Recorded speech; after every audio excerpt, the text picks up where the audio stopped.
presented by Ma Durga Express.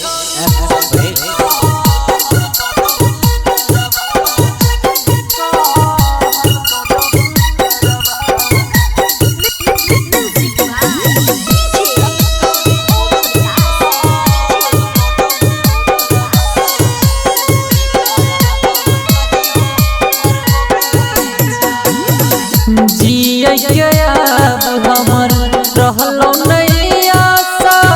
जिंदगी मौत से लड़बे जिए के अब हमर रहलो नहीं आशा जिंदगी मौत से लड़बे दल को रिपोर्ट को हल्को डॉक्टरवा तोरे कारण हम कहियो मरबोगे जान के दिल को रिपोर्ट को हल्को डॉक्टरवा तोरे कारण हम कहियो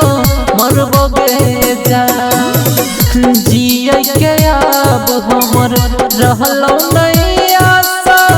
जिंदगी मौत से लड़बोगे जान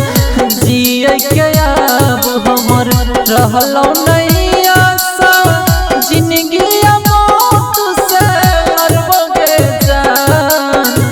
दल तो रिपोर्ट को हल्को डॉक्टरवा तोरे कारण हम कहियो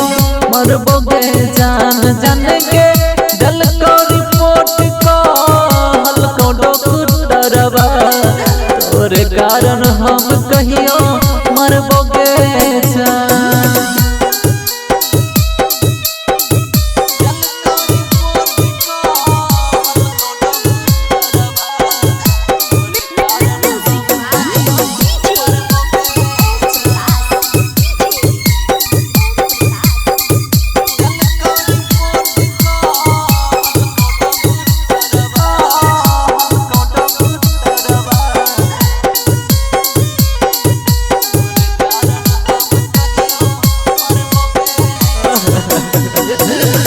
जान जान कही के जान लो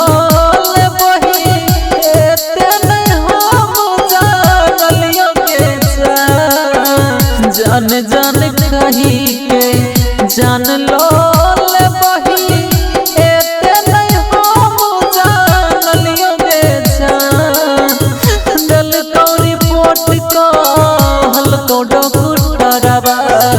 तोरे कारण हम कहियो मरबोगे जान के दिल को रिपोर्ट को हल्को डॉक्टरवा तोरे कारण हम कहियो मरबोगे जान।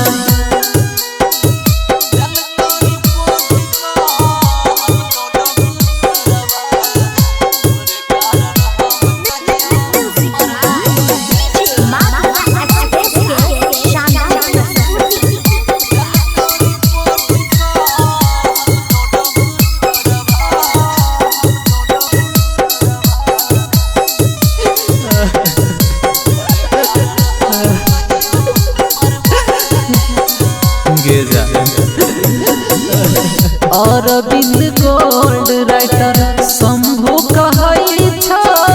तोरे कारण मिया में गरबोगे जान